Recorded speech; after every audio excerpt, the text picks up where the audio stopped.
Hi, and welcome. This is Kathy Baker and Erin Burge. We are the directors of Center Operations for Mile High Early Learning.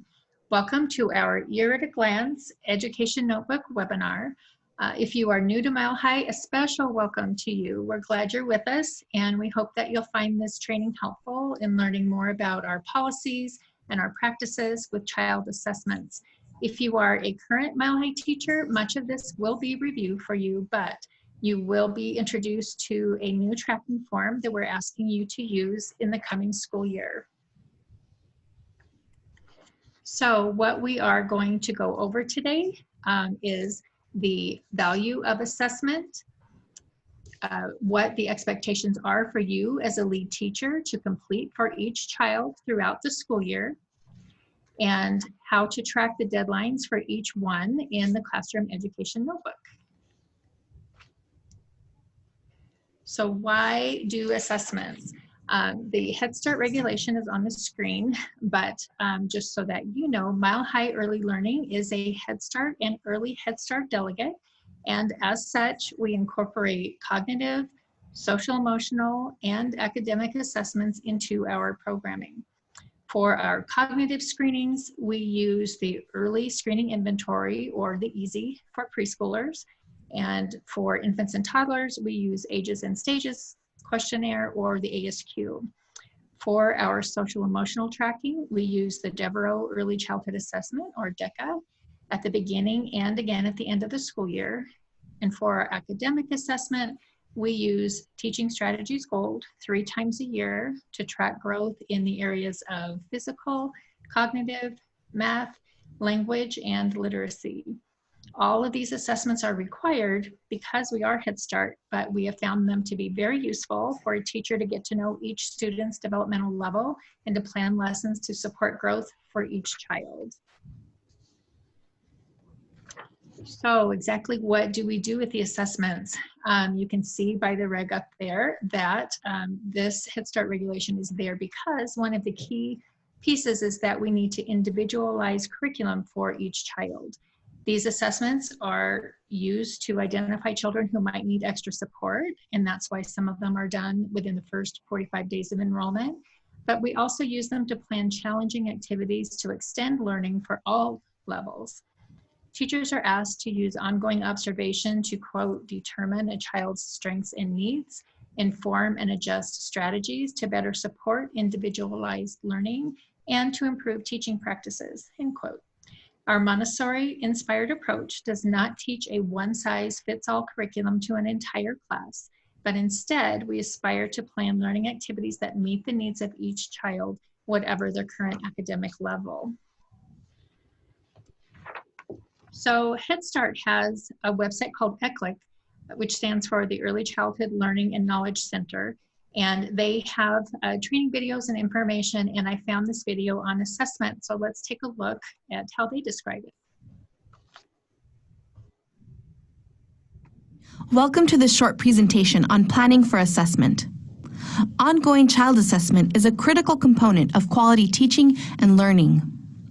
It takes planning and preparation to make sure that assessment is done accurately and consistently. Teachers are continuously observing their children and using their observations to guide their teaching. It's important to observe and to document so that teachers can gauge children's learning over time and use the assessment information to make good decisions to improve their teaching and children's learning. There are at least 2 levels of planning. At the school or program level, there is a plan to assess all the children 2 to 3 times per year, depending on the length of the program, so that you know how the group of children is doing and whether changes need to be made. It's also important to have a plan for more frequent assessment at the classroom level. The plan includes what to assess.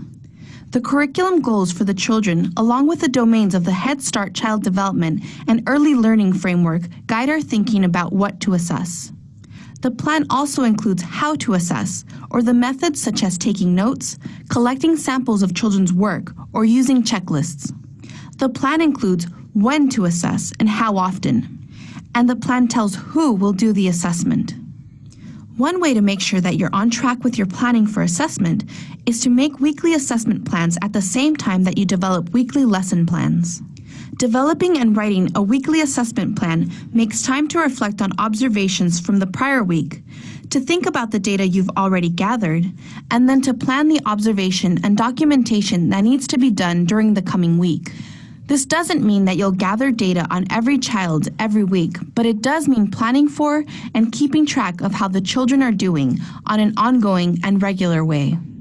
Here is one way to plan for ongoing child assessment. Some teachers use some kind of chart to keep track of their assessment plans. In this example, and it's only a part of the whole assessment matrix, the teacher writes the schedule of the activities down the left-hand column. Then across the top, the teacher writes the names of the children in the class. In the cells, the teacher writes the plan, the what, how, when, and who. Ongoing child assessment is key to improving teaching and improving child outcomes. It helps us know that children are making good progress and learning all the important things they need to learn. But it takes planning and preparation to make sure that assessment is done often enough to really be helpful. To learn more about assessment, check out our other modules on ongoing child assessment. Also, see our tips for teachers. Thank you for listening. So Mile High Early Learning doesn't require the use of that specific planning form that you saw in the video, but we do encourage you to find a method that works for you. Our process of using data to inform lesson plans is called the cycle of analytic planning. You may have heard that already. All of our centers have a coach assigned to them, and all teachers receive personalized coaching from that coach at least one semester per year. So I think it's 10 or 12 weeks. So your assigned coach can help you with this if you would like any assistance. Well, all right, so let's take a deeper look at the elements of the education notebook. We will review each piece in detail. Let's start with the weekly lesson plans. The weekly lesson plan should be developed to incorporate individualized experiences and opportunities for children to enhance their interests and develop skills. You should be analyzing and using formative child assessment data from Teaching Strategies Gold, our assessment, to inform your planning and instruction. Both the front and the back side of the lesson plan should be completed fully, and each box that you see here on the screen should be filled out.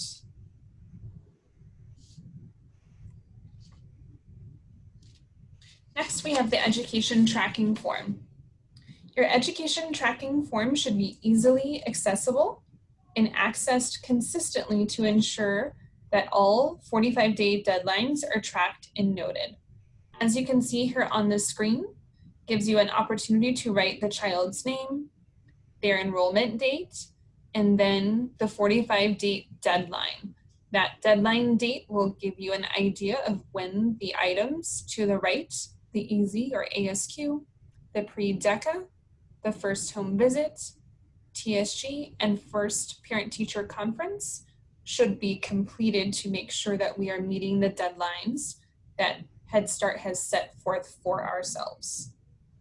As new children are enrolled during the school year, this becomes more important to maintain awareness of the deadlines. So making sure that you're entering the child's name, their new enrollment date, and their 45-day deadline so that you're aware and tracking all of those pieces consistently. Within your notebook, you will create a tab for each child who is enrolled in your classroom. Within that tab or the section for that child, you will keep completed home visits, developmental screenings, which is the EASY for preschoolers, or the ASQ for infants and toddlers, and the social emotional screening, the EDECA. You might have a pre-EDECA and also a post-DECA.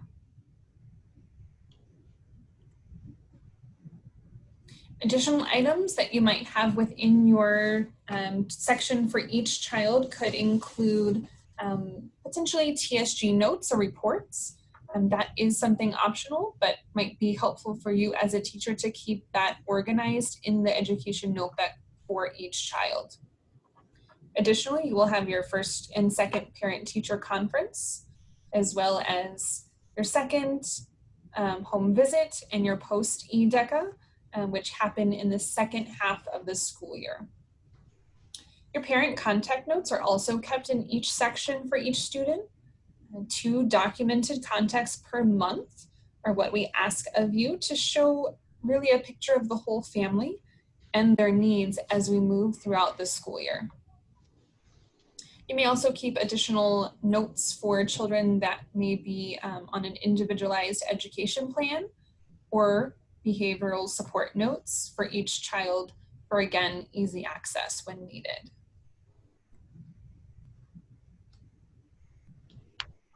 So at the end of each month, please turn in your education notebook in whole to your program director's office. This gives them time to review all of everyone's notebooks, to monitor for completeness, to see how things are going, and to offer support if needed to stay on track throughout the year.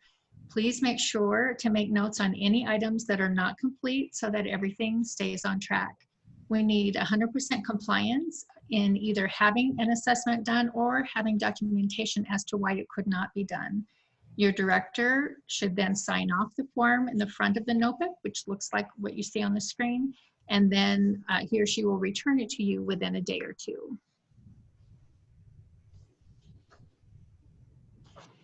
We want to remind you about the big picture. Maria Montessori once said, quote, "The child wants to do and see and learn for himself through his own senses and not through the eyes of an adult.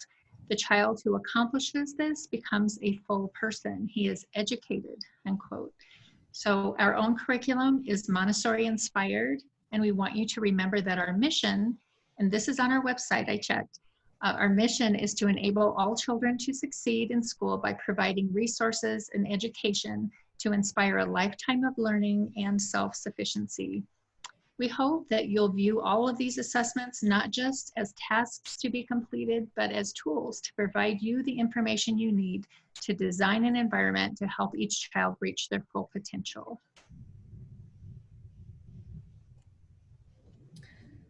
So you have a little bit of homework today.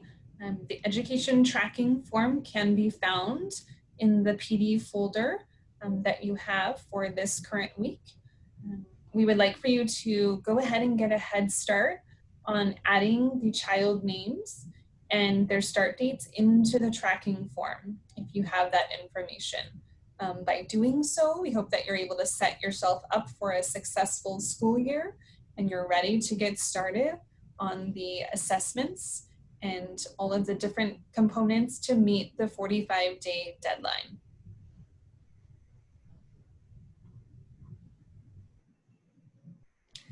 So thank you so much for joining us today.